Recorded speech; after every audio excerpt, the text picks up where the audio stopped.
Number 10 Kolkata night riders. Openers విషయంలో ఎక్కువగా struggle అయ్యే టీమ్స్లో కోల్కతా టీం ఎప్పుడు కూడా ముందుంటుంది.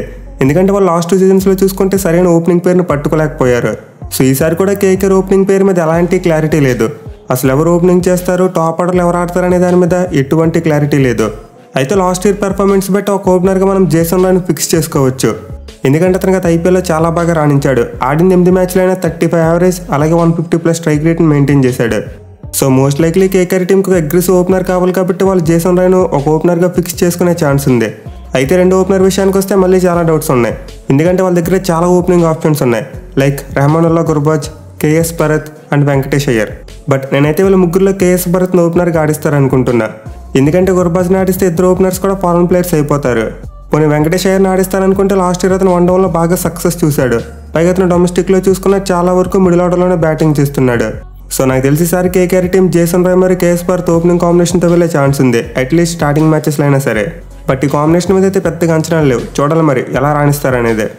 Number 9 Sunrisers Hyderabad. Opening combination విషయంలో స్ట్రగుల్ అవుతున్న మరో టీం ఎస్ఆర్హెచ్ టీం. సో వీళ్ళు కూడా లాస్ట్ ఇయర్ చాలా డిఫరెంట్ ఓపెనింగ్ కాంబినేషన్స్ని ట్రై చేశారు. బట్ ఏది కూడా వాళ్ళకి అంతలా కలిసి రాలేదు. అయితే ఈసారి చూసుకుంటే ఎస్ఆర్హెచ్ టీం ఆప్షన్లో ట్రావిస్ హెడ్ లాంటి ఒక కత్తి లాంటి ప్లేయర్ని కొన్నారు. అండ్ అతను రీసెంట్ టైంలో ఎంత మంచి ఫామ్లో ఉన్నాడో నేనైతే ప్రత్యేకంగా చెప్పనవసరం లేదు. So for sure Travis head ఒక ఓపెనర్గా ఆడే ఛాన్స్ ఉంది. ఇక సెకండ్ ఓపెనర్ విషయానికి వస్తే కేకేఆర్ టీంలోనే ఎస్ఆర్హెచ్ టీంకు చాలా ఆప్షన్స్ ఉన్నాయి. బట్ నేనైతే most likely right hand batsmen అని మయాంక్ అగర్వాల్ని ప్రిఫర్ చేస్తారనుకుంటున్నా. ఎందుకంటే వీళ్ళిద్దరు హెడ్ అగ్రెసివ్గా ఆడితే మయాంక్ అగర్వాల్ ఇన్నింగ్స్ని గైడ్ చేయగలడు. ఈవెన్ వాళ్ళకి అభిషేక్ శర్మ రూపంలో కూడా మరో ఓపెనింగ్ ఆప్షన్ ఉంది. బట్ ఇద్దరు కూడా లెఫ్ట్ హ్యాండ్ బ్యాట్స్మెన్ అయిపోతారు. అండ్ ఆల్సో ప్రజెంట్ ఫామ్ బట్టి చూసుకున్న అభిషేక్ శర్మ కొంచెం స్ట్రగుల్ అవుతున్నాడు. So most likely SRH team Travis head మరియు మయాంక్ అగర్వాల్ ఓపెనింగ్ కాంబినేషన్తో బరిలోకి దిగే ఛాన్సెస్ ఉన్నాయి. బట్ వీళ్ళ కాంబినేషన్ ఏ మేరకు సక్సెస్ అవుతుంది అనేది ఒక అంతు చిక్కని ప్రశ్న. Number 8 Delhi Capitals. వీళ్ళకైతే ఒక మంచి ఓపెనింగ్ పేరు కనిపిస్తుంది. లాస్ట్ ఇయర్స్ నుంచి చెప్పుకుంటున్నట్టే మరోసారి డేవిడ్ వార్నర్ మరియు పృథ్వీ షా ఈ టీంకి ఓపెనింగ్ చేయబోతున్నారు. సో ఐపీఎల్ 2022 టైంలో వీళ్ళిద్దరూ ఫస్ట్ టైం కలిసి ఓపెనర్స్కి ఆడబోతున్నారని తెలిసి చాలా సంబరపడ్డాం. చాలా ఎక్స్పెక్టేషన్స్ పెట్టుకున్నాం. కానీ గత 2 సీజన్స్లో ఈ ఓపెనింగ్ పేరు చాలా డిసప్పాయింట్ చేసింది. మెయిన్లీ పృథ్వీ షా అయితే complete out of the form. అలాగే డేవిడ్ వార్నర్ చూసుకున్న స్ట్రైక్ రేట్ విషయంలో కొంచెం ఇబ్బంది పడుతున్నాడు. సో ఆన్ ది పేపర్ చూసుకుంటే ఒక ఓపెనింగ్ జోడీలు ఏమైతే ఉండాలో అవన్నీ కూడా ఈ ఓపెనింగ్ జోడీలో ఉన్నాయి. బట్ పెర్ఫార్మెన్స్ విషయానికి వచ్చేసరికి మాత్రం వీళ్ళు ఫెయిల్ అవుతున్నారు. చూడాలి మరి ఈసారైనా చాలా ఎక్స్పెక్టేషన్స్ ఉన్నాయి డిస్ట్రక్టివ్ ఓపెనింగ్ పేరు ఏ మేరకు రాణిస్తుంది అనేది. Number 7 Punjab Kings. వీళ్ళు కూడా ఓపెనింగ్ కాంబినేషన్ విషయంలో కొంతవరకు స్ట్రగుల్ అవుతున్నారు. అఫ్కోర్స్ లాస్ట్ టైం అయితే శిఖర్ ధవన్ మరియు ప్రభ్ సింగ్ చాలా వరకు మంచిగానే రాణించారు. బట్ శిఖర్ ధవన్ చూసుకుంటే అన్ని మ్యాచ్లు ఆడలేదు. అలాగే అతను స్ట్రైక్ రేట్ చూసుకుని అంత ఇంప్రెసివ్గా లేదు. బట్ ప్రభ్ సింగ్ చూసుకుంటే మాత్రం ఓపెనర్గా బాగానే సక్సెస్ అయ్యాడు. అయితే సీజన్లో పీపీకేఎస్ టీంకు జానీ బెయిర్స్టో అందుబాటులోకి రాబోతున్నాడు కాబట్టి అతను మరి శిఖర్ ధవన్ కలిసి ఓపెనింగ్ చేసే ఛాన్సెస్ ఉన్నాయి. ఎందుకంటే ఐపీఎల్ ఓపెనర్గా ఉన్నప్పుడు జానీ బెయిర్స్టో చాలా సక్సెస్ చూశాడు. అండ్ ఆల్సో ప్రభ్ సిమ్రాన్తో పోల్చుకుంటే జానీ బెయిర్స్టో ఇంకా అటాకింగ్ బ్యాట్స్మెన్. సో నాకు తెలిసి రాబోయే సీజన్లో పీపీకేఎస్ టీం ప్రభ్ సింగ్ని నెంబర్ 3లో ఆడించే ఛాన్స్ ఉంది. అండ్ అదే కనుక జరిగితే మనం శిఖర్ ధవన్ మరియు జానీ బెయిర్స్టో ఓపెనింగ్ కాంబినేషన్ చూసే అవకాశాలు చాలా ఎక్కువగా ఉన్నాయి. సో వీళ్ళిద్దరికైతే ఎక్స్పీరియన్స్ పరంగా చూసుకుంటే ఎలాంటి సమస్య లేదు. కానీ ప్రజెంట్ ఫామ్ పరంగా చూసుకుంటే ఇద్దరు చాలా స్ట్రగుల్ అవుతున్నారు. మెయిన్లీ శిఖర్ ధవన్ అయితే ఐపీఎల్ తప్ప ఇంకే కాంపిటేటివ్ క్రికెట్ ఆడట్లేదు. బట్ ఎనీవే జోడీ కనుక సక్సెస్ అయితే ఖచ్చితంగా అపోనెంట్ టీమ్స్కు చుక్కలు చూపిస్తారు. Number 6 Lucknow super Giants. Opening combination విషయంలో పెద్దగా సమస్య లేని టీమ్స్లో లక్నో టీం ఒకటే. ఎందుకంటే వాళ్ళ టీంలో చాలా మంచి క్వాలిటీ ఓపెనర్స్ ఉన్నారు. అయితే ఈసారి చూసుకుంటే వాళ్ళ కెప్టెన్ కేఎల్ రాహుల్ ఓపెనర్గా ఆడే ఛాన్స్ లేదు. దీంతో ఖచ్చితంగా రాబోయే సీజన్లో ఎల్ఎస్జీ ఓపెనింగ్ కాంబినేషన్లో మనం మార్పు చూడొచ్చు. సో వాళ్ళైతే ఓపెనింగ్ స్పాట్ కోసం దేవదత్ పడిక్కల్ని ఆర్ఆర్ టీం నుంచి ట్రేడ్ చేసుకున్నారు. అండ్ మోస్ట్ లైక్లీ అతను కేఎల్ రాహుల్ని రీప్లేస్ చేస్తూ ఓపెనర్గా ఆడే ఛాన్సెస్ చాలా ఎక్కువగా ఉన్నాయి. ఇక సెకండ్ ఓపెనర్ విషయానికి వస్తే కైల్ మెర్స్ మరియు క్వింటన్ డికాక్ మధ్య పోటీ ఉంది. సో వీళ్ళిద్దరు అయితే లాస్ట్ టైం కేఎల్ మెర్స్ చాలా ఎక్కువ మ్యాచ్లు ఆడాడు. బట్ క్వింటన్ డికాక్ మాత్రం 4 మ్యాచ్లు ఆడాడు. బట్ ఈసారి చూసుకుంటే క్వింటన్ డికాక్ స్టార్టింగ్ నుంచి అవైలబుల్గా ఉంటాడు కాబట్టి అతనితోనే బరిలోకి దిగే ఛాన్సెస్ ఉన్నాయి. సో రాబోయే season LSG team Quinton de Kock మరియు దేవదత్ పడిక్కల్ ఓపెనింగ్ కాంబినేషన్తో బరిలోకి దిగవచ్చు. అయితే వీళ్ళు ఓపెనింగ్ కాంబినేషన్లో ఉన్న చిన్న డ్రాబ్యాక్ ఏంటంటే ఫస్ట్ టైం కలిసి ఆడబోతున్నారు. అలాగే ఇద్దరు బ్యాట్స్మెన్ చూసుకున్న లెఫ్ట్ హ్యాండ్ బ్యాట్స్మెనే. ఈవెన్ బ్యాకప్ ఓపెనర్గా ఉండబోయే కైల్ మెర్స్ కూడా ఒక లెఫ్ట్ హ్యాండరే. బట్ ఎనివే డికాక్ మరియు పడిక్కల్ చాలా కన్సిస్టెంట్గా ఆడే players.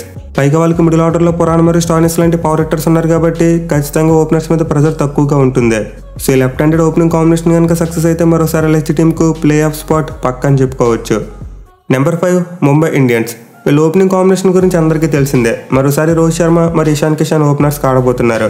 So on the paper చూసుకుంటే వీళ్ళిద్దరితో చాలా స్ట్రాంగ్ ఓపెనింగ్ కాంబినేషన్లో కనిపిస్తుంది. ఇన్ఫాక్ట్ స్టార్టింగ్లో డేవిడ్ వార్నర్ మరియు పృథ్వీ షా ఓపెనింగ్ కాంబినేషన్ మీద ఎలాంటి ఎక్స్పెక్టేషన్స్ ఉండేవో వీళ్ళ మీద కూడా అలాంటి ఎక్స్పెక్టేషన్స్ ఉండేవి.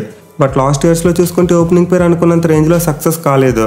అలా అని చెప్పి out and out worst performance కూడా ఇవ్వలేదు, జస్ట్ అలా యావరేజ్ పర్ఫార్మెన్స్ ఇచ్చారు. సో గత 2 సీజన్స్లో ఇషాన్ కిషన్ 400 కంటే ఎక్కువ రన్స్ కొట్టాడు. అలాగే రోహిత్ శర్మ చూసుకున్న 300 కంటే ఎక్కువ రన్స్ కొట్టాడు. బట్ ప్రాబ్లం ఏంటంటే వీళ్ళ రేంజ్ ఇది కాదు. మెయిన్లీ రోహిత్ శర్మ చూసుకుంటే ఐపీఎల్లో చాలా కాలం నుండి సరిగ్గా బ్యాటింగ్ చేయట్లేదు. అయితే ఈసారి అతని మీద క్యాప్టెన్సీ ప్రెజర్ లేదు కాబట్టి మనమైతే ఒక డిఫరెంట్ రోహిత్ శర్మని చూసే ఛాన్స్ ఉంది. సో ఓపెనింగ్ కాంబినేషన్కి అయితే కావాల్సిన టెంపర్మెంట్తో పాటు youth and experience, right left combination, అలాగే చాలా లాంగ్ ఇన్నింగ్స్లో ఆడగలరు. అట్ ది సేమ్ టైం అగ్రెసివ్గా షార్ట్ ఇన్నింగ్స్ కూడా ఆడగలరు. బట్ ప్రజెంట్ వీళ్ళిద్దరి ఫామ్ అలాగే ముంబై ఇండియన్స్ టీంలో గొడవలు బట్టి చూసుకుంటే ఓపెనింగ్ పేరు మీద కొంతవరకు క్వశ్చన్ మార్క్ ఉంది. ఇన్ఫాక్ట్ అసలు ముంబై టీం అన్ని మ్యాచ్లో రోహిత్ శర్మను ఆడిస్తారా లేదనేది కూడా ఒక డౌట్. ఎందుకంటే వరల్డ్ కప్ పేరు చెప్పి అతనికి రెస్ట్ ఇచ్చే ఛాన్స్ ఉంది. అలాగే వాళ్ళ టీంలో డెవాల్ బ్రేవిస్ లాంటి యంగ్స్టర్ లాస్ట్ ఇయర్ అంతా బెంచ్ మీద వార్మ్ అయ్యాడు. సో కావాలనుకుంటే ముంబై టీం ఏదో ఒక పాయింట్ ఆఫ్ టైంలో ఇషాన్ కిషన్ మరియు డెవాల్ బ్రేవిస్ యొక్క కాంబినేషన్ కూడా ట్రై చేసే ఛాన్సెస్ ఉన్నాయి. Number 4 Gujarat Titans. వీళ్ళ దగ్గర అయితే చాలా మంచి ఓపెనింగ్ కాంబినేషన్ ఉంది. ఇన్ఫాక్ట్ ఐపీఎల్ 2022 స్టార్ట్ అయినప్పుడు వీళ్ళ ఓపెనింగ్ కాంబినేషన్ ఈ రేంజ్లో సక్సెస్ అవుతుందని చెప్పి ఎవరు ఎక్స్పెక్ట్ చేయలేదు. సో ఈ టీంకి అయితే మరోసారి శుభ్మన్ గిల్ మరియు రుద్దుమన్ సహా ఓపెనర్స్ ఆడబోతున్నారు. అండ్ వీళ్ళిద్దరు కాంబినేషన్ లాస్ట్ 2 సీజన్స్లో గుజరాత్ టీంకి చాలా మంచి ఫలితాలను తీసుకొచ్చింది. మెయిన్లీ శుభ్మన్ గిల్ చూసుకుంటే లాస్ట్ ఇయర్ 800 కంటే ఎక్కువ రన్స్ కొట్టాడు. అలాగే రుద్దుమన్ సహా చూసుకున్న ఆల్మోస్ట్ ప్రతి సీజన్లో కూడా 300 కంటే ఎక్కువ రన్స్ కొడుతున్నాడు. అయితే వీళ్ళు ఓపెనింగ్ పార్ట్నర్షిప్లో ఒకే ఒక చిన్న లాప్ ఏంటంటే లాంగ్ పార్ట్నర్షిప్స్ రావట్లేదు. రుద్దుమన్ సహా అగ్రెసివ్ రోల్ తీసుకుని కొంతవరకు తొందరగా అవుట్ అయిపోతున్నాడు. సో మోస్ట్లీ ఓపెనింగ్ పేరు అయితే ఎక్కువగా ఫ్లయింగ్ స్టార్ట్ అవ్వడానికి అలవాటు పడిపోయి లాంగ్ పార్ట్నర్షిప్ని నెలకొల్పలేకపోతున్నారు. అండ్ ఆల్సీ సార్ శుభ్మన్ గిల్ క్యాప్టెన్గా ఆడబోతున్నాడు కాబట్టి అతని బ్యాటింగ్ అప్రోచ్ ఎలా ఉండబోతుంది అనేది కూడా చాలా వరకు ఇంట్రెస్టింగ్ ఉండబోతుంది. చూడాలి మరి వరుసగా 3వ సీజన్లో కూడా ఈ ఓపెనింగ్ పేరు సక్సెస్ సాధిస్తుందా లేకపోతే ఈసారి ఏదైనా తేడా కొడుతుందా అనేది. Number 3 Chennai super Kings. వీళ్ళ దగ్గర అయితే ఇప్పుడు కూడా చాలా మంచి ఓపెనింగ్ కాంబినేషన్ ఉంటూ వస్తుంది. లాస్ట్ 2 సీజన్స్లో చూసుకుంటే రుతురాజ్ గైక్వాడ్ మరియు డెవాన్ కాన్వే సిఎస్కే టీంకు చాలా మంచి పార్ట్నర్షిప్స్ అందించారు. మెయిన్లీగా సీజన్లో అయితే కాన్వే 672 పరుగులు చేస్తే గైక్వాడ్ 590 పరుగులు చేశాడు. సో వీళ్ళిద్దరూ చాలా మంచి ఓపెనింగ్ పేరుగా సెట్ అయ్యారు. కానీ రీసెంట్ రిపోర్ట్స్ చూసుకుంటే ఈసారి డెవాన్ కాన్వే సిఎస్కే టీంకు అందుబాటులో ఉండే అవకాశాలు కనిపించట్లేదు.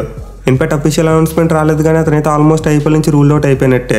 సో కాన్వే కనుక అవైలబుల్గా ఉండుంటే ఖచ్చితంగా లిస్ట్లో వీళ్ళకి 2nd ప్లేస్ ఇచ్చేవాడిని. బట్ ఇప్పుడు కాన్వే లేకపోవడం వల్ల సిఎస్కే టీం ఒక కొత్త ఓపెనింగ్ కాంబినేషన్తో బరిలోకి దిగాలి. అయితే సిఎస్కే ఫ్యాన్స్ గుడ్ న్యూస్ ఏంటంటే వాళ్ళ దగ్గర ఆల్రెడీ రచిన్ రవీంద్ర లాంటి ఒక టాప్ ప్లేయర్ స్క్వాడ్లో ఉన్నాడు. సో రీసెంట్గానే యంగ్స్టర్ వరల్డ్ కప్లో ఎలా ఆడడం మనం అంతా కల్లారా చూసాం.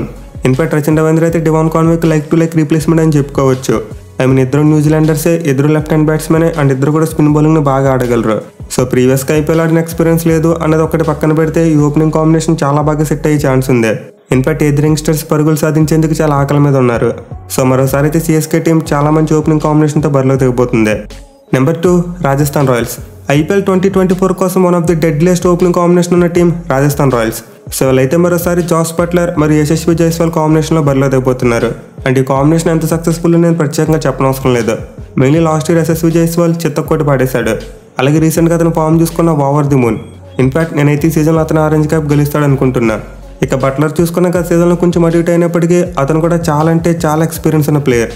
ఇన్ఫాక్ట్ అంతకు ముందు సీజన్ 800 కంటే ఎక్కువ రన్స్ కొట్టాడు. సో వీళ్ళిద్దరూ చాలా dangerous players, at the same time పెద్ద పెద్ద ఇన్నింగ్స్లు కూడా ఆడగలరు. సో నాకు తెలిసి రాబోయే సీజన్లో ఓపెనింగ్ జోడీ అయితే చాలా టీమ్స్కి కష్టాలు పెట్టబోతుంది. మెయిన్లీ ముందు చెప్పుకున్నట్టు అందరి కళ్ళు యశస్వి జైస్వాల్ మీద ఉండబోతున్నాయి. సో చూడాలి మరి ఓపెనింగ్ కాంబినేషన్ రాబోయే సీజన్లో ఎలాంటి అద్భుతాలు క్రియేట్ చేస్తుంది అనేది. Number 1 royal Challengers Bengaluru. రాబోయే ఐపీఎల్ 2024 కోసం ది స్ట్రాంగెస్ట్ ఓపెనింగ్ కాంబినేషన్ ఉన్న team RCB. So RCB openers అయితే ఆ టీం యొక్క బ్యాటింగ్ను వంటి చేత్తో మోస్తున్నారు. ఇన్ఫాక్ట్ గత సీజన్లో చూసుకుంటే ఫ్యాప్ 2 ప్లేసెస్ 700 కంటే ఎక్కువ రన్స్ కొట్టాడు. అలాగే విరాట్ కోహ్లీ 600 కంటే ఎక్కువ రన్స్ కొట్టాడు. ఇన్ఫాక్ట్ వీళ్ళిద్దరు కలిసి గత సీజన్లో ఆల్మోస్ట్ 1400 రన్స్ వరకు కొట్టారు. సో ఓపెనింగ్ కాంబినేషన్ అయితే డెఫినెట్లీ చాలా అంటే చాలా డెడ్లీ కాంబినేషన్. పైగా ఈసారి విరాట్ కోహ్లీ లాస్ట్ ఇయర్తో పోల్చుకుంటే ఇంకా చాలా మంచి ఫామ్లో ఉన్నాడు. అలాగే ఫ్యాప్స్ చూసుకుని ఈసారి ఫుల్ ఫిట్నెస్తో బరిలో దిగబోతున్నాడు. సో మరోసారి అయితే experienced opening combination IPL rule చేసే అవకాశాలు స్పష్టంగా కనిపిస్తున్నాయి. మరి మీరు ఈసారి ఏ టీం దగ్గర స్ట్రాంగెస్ట్ ఓపెనింగ్ కాంబినేషన్ ఉందనుకుంటున్నారు కింద కామెంట్ చేయండి. అలాగే కూడా మనం చెప్పుకున్న మొత్తం 20 ఓపెనర్స్లో ఎవరు ఆరెంజ్ క్యాప్ గెలుచుకునే ఛాన్స్ ఉందో కూడా కామెంట్ చేయండి. Thank you for watching. Happy next day.